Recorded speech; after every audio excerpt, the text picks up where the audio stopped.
Hello friends, कैसे हैं आप। Study with NK Singh YouTube channel पर एक बार पुनः मैं आप सभी लोगों का स्वागत अभिनंदन करता हूं। चर्चा में हमारा आज का विषय है केशवानंद भारती बनाम केरल राज्य का वाद। आज हम इस वाद का भाग 3 लेकर आपके सामने उपस्थित हुए हैं। इसके पूर्व के भागों में हमने देखा था कि केशवानंद जी कौन थे, उनका जीवन परिचय क्या था, वो किस मठ से संबंधित थे, उस मठ की विशेषताएं क्या थी, आखिर केशवानंद भारती जी की परेशानी क्या थी और उन्होंने संविधान के किन किन प्रावधानों तथा संविधान संशोधनों को सुप्रीम कोर्ट में चैलेंज किया था। तो आइए शुरू करते हैं केशवानंद भारती वाद। केशवानंद भारती बनाम केरल राज्य 1973। जैसा कि हम जानते हैं, इस केस को बेसिक स्ट्रक्चर डॉक्ट्राइन केस के नाम से भी जाना जाता है, या बेसिक स्ट्रक्चर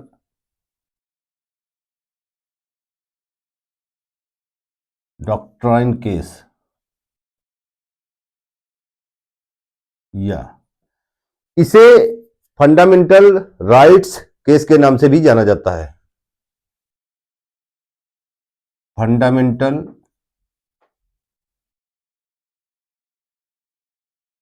राइट्स केस अर्थात मौलिक अधिकार मामला वाद के नाम से जाना जाता है। अर्थात मौलिक अधिकार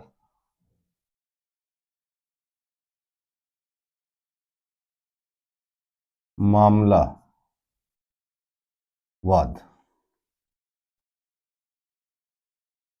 As we know, this case was a litmus test for the judiciary against the executive. This case was a litmus test for the judiciary against the executive।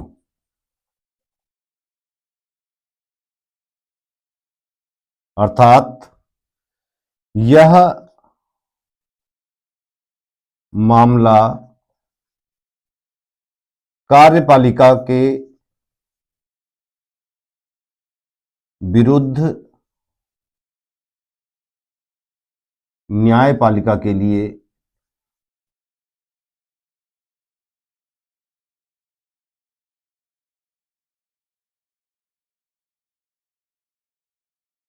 एक अग्नि परीक्षा था।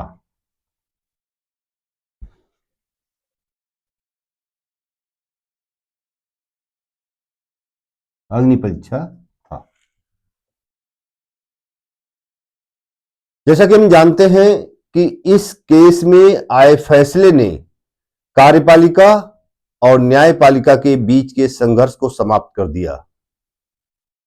इस केस में आया फैसला दो संवैधानिक दिग्गजों और कानूनी दिग्गजों अर्थात एन ए पालकीवाला, जिन्होंने याचिकाकर्ताओं का प्रतिनिधित्व किया, और एच एम सीरवई, जिन्होंने केरल राज्य का प्रतिनिधित्व किया, के बीच एक कठिन कानूनी लड़ाई थी। थोड़ी सी जगह खाली करते हैं।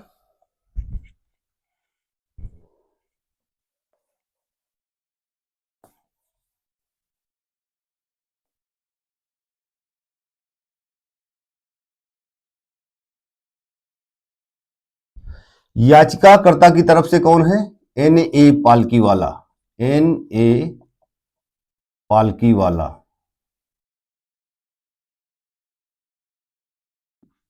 याचिकाकर्ता याचिकाकर्ता का प्रतिनिधित्व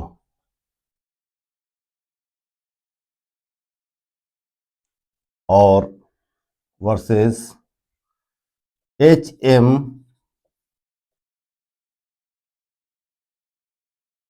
सीरवई। केरल राज्य का प्रतिनिधित्व।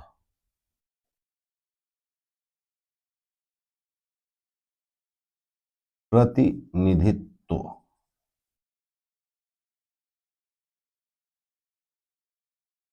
इस केस की सुनवाई 31 अक्टूबर 1972 से 23 मार्च 1973 तक करीब 68 कार्य दिवस अर्थात लगभग 6 माह तक चली।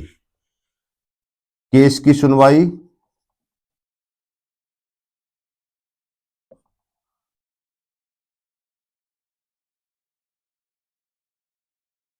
31 अक्टूबर 1972 से 23 मार्च 1973 तक करीब 68 कार्य दिवस लगभग 6 माह तक चली। इस केस में भारत के न्यायिक शास्त्र की सबसे बड़ी बेंच अर्थात 13 जजों की बेंच गठित की गई। सबसे बड़ी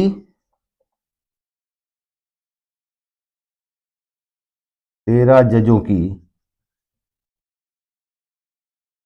बेंच गठित की गई।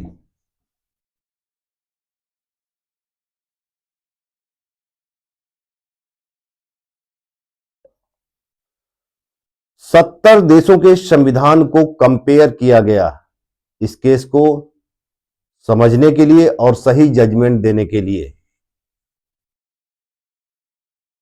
70 देशों के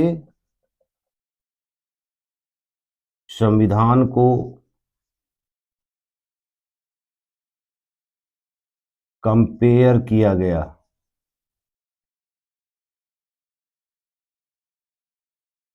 इस केस को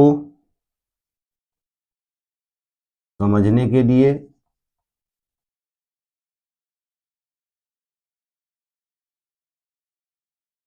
और सही जजमेंट देने के लिए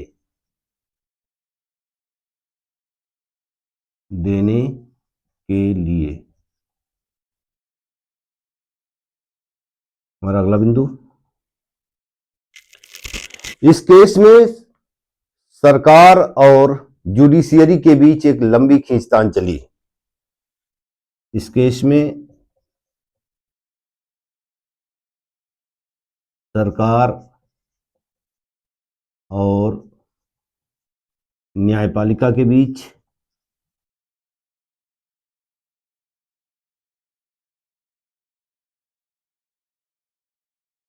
लंबी खींचतान चली।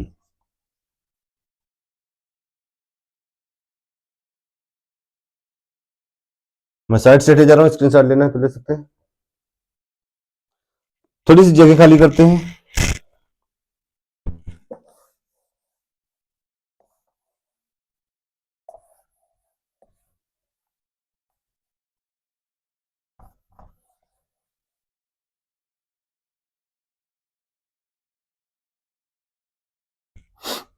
अंततोगत्वा 24 अप्रैल 1973 को 7-6 के मामूली बहुमत से सुप्रीम कोर्ट ने 703 पेज का अपना ऐतिहासिक फैसला सुनाया। 24 अप्रैल 1973 को 7-6 के मामूली बहुमत से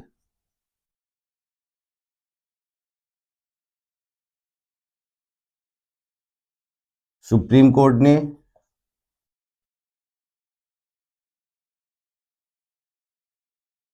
703 पेज का ऐतिहासिक फैसला सुनाया।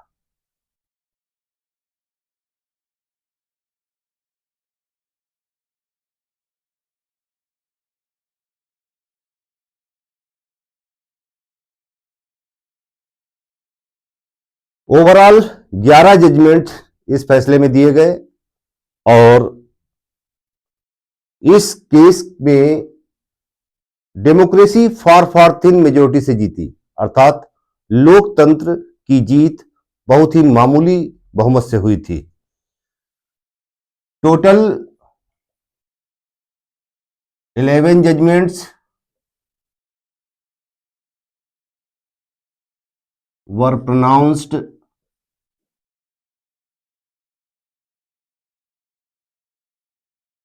in this case on different issues।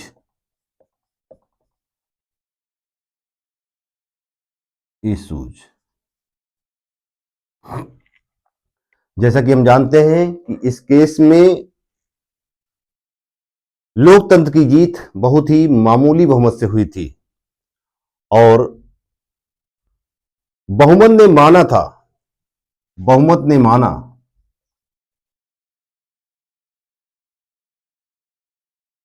कि कॉन्स्टिट्यूशनल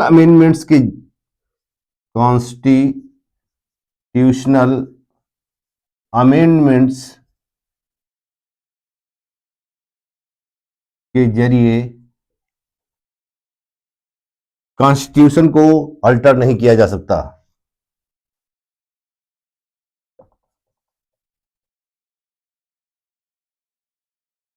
अल्टर नहीं किया जा सकता।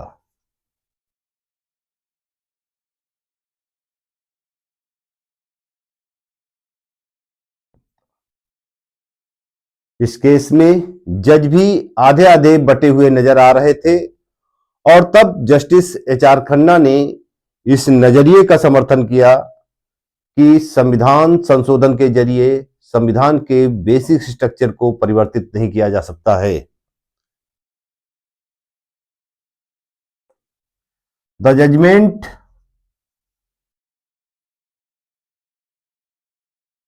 was given through a 7:6 majority in which Justice H.R. Khanna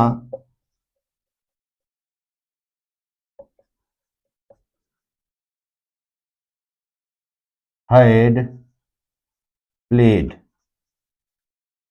the role of tiebreaker।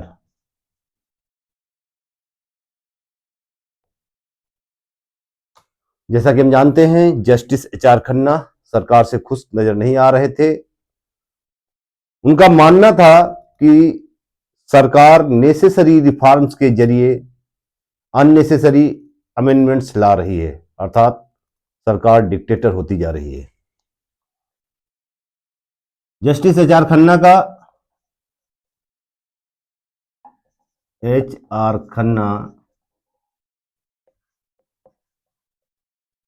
का मानना था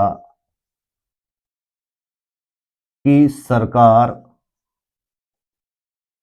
नेसेसरी रिफॉर्म्स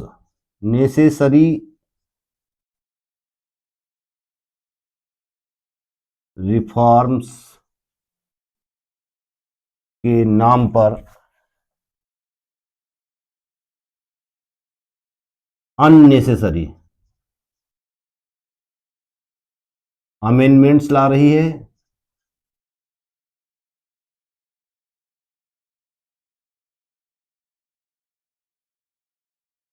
अर्थात सरकार डिक्टेटर होती जा रही है।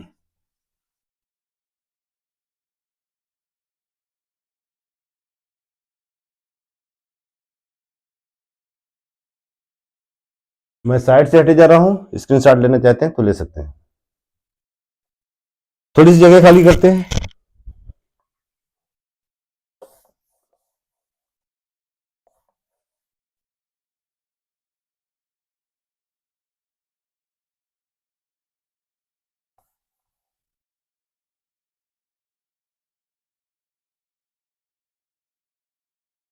जैसा कि हमने कहा कि इस केस में जज भी आधे आधे बटे हुए नजर आ रहे थे, तो आइए जानते हैं कि सहमति रखने वाले जज कौन थे और असहमति रखने वाले जज कौन थे? सहमति रखने वाले जज, सहमति रखने वाले जज, number 1 justice S M Sikri, CJI, तत्कालीन सीजेआई अर्थात chief justice of India. Number 2 justice K S Hegde, K S Hegde.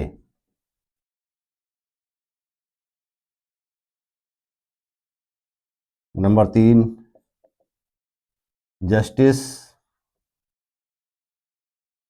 J M Shelat.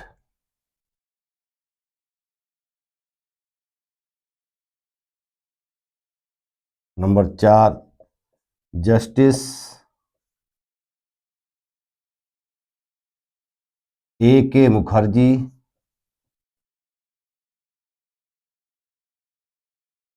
Number 5 justice A N Grover.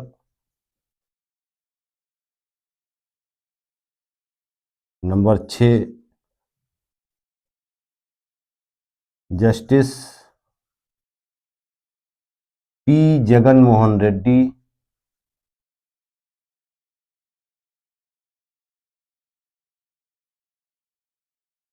Number 7 justice H R Khanna.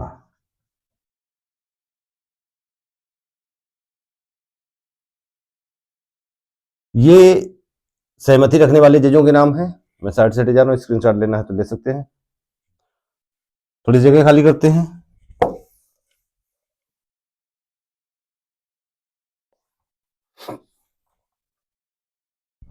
असहमति रखने वाले जज,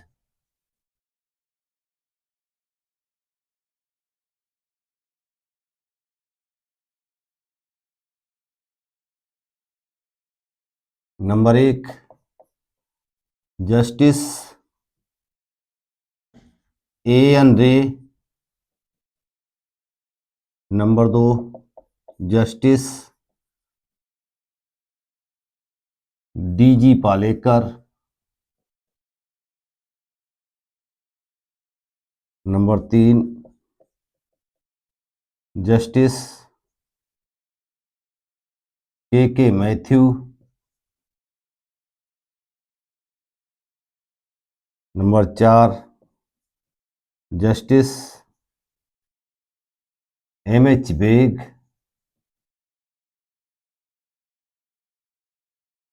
number 5 justice S N Dwivedi.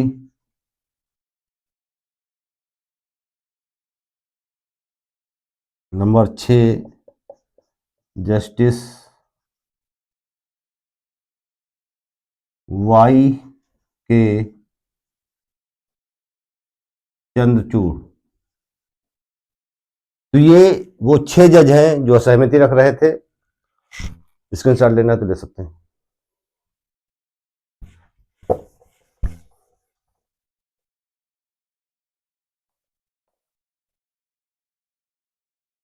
हमारा अगला बिंदु है कि वो 4 जज कौन थे जिन्होंने जजमेंट पर साइन करने से इनकार कर दिया।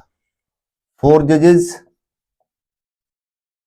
4 judges did not sign the judgment.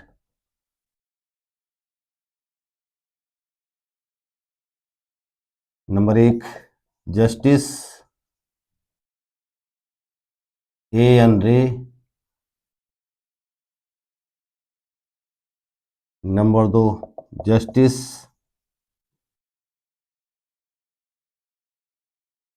के मैथ्यू।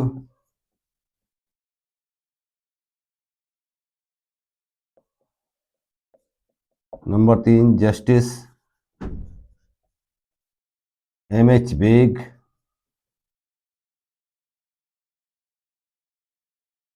और नंबर 4 जस्टिस एस.एन. द्विवेदी।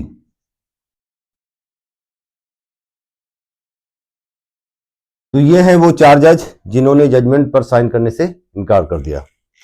थोड़ी जगह खाली करते हैं।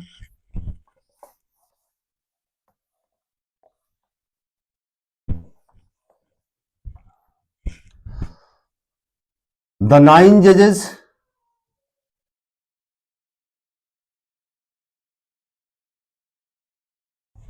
the 9 signatories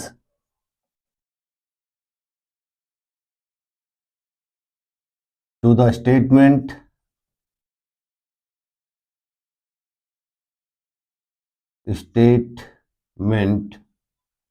were,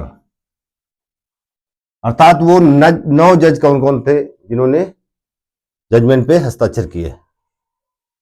number 1 S M. Sikri, justice S M. Sikri.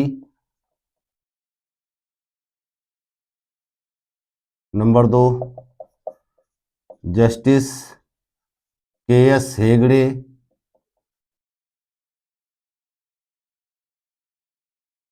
Number 3 justice J M. Shelat.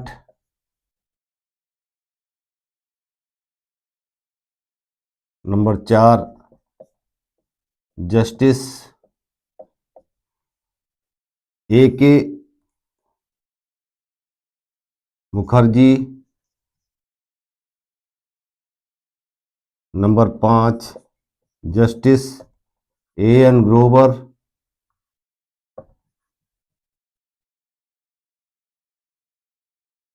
Number 6 justice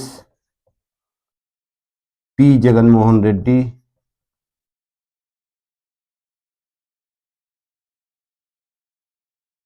number 7 justice H R. Khanna.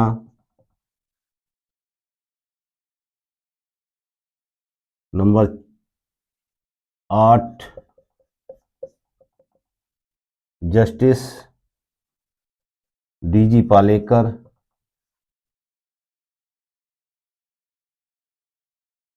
और नंबर 9 जस्टिस वाई.के. चंद्रचूड़। तो ये वो 9 जज हैं जिन्होंने जजमेंट पर हस्ताक्षर किए थे। वीडियो अत्यधिक लंबा ना हो जाए इसलिए मैं अपनी वाणी को यहीं पर विराम दे रहा हूं और आगे की चर्चा हम नेक्स्ट पार्ट में करेंगे। अगर आप लोगों को वीडियो अच्छा लगा हो तो please like, subscribe and share.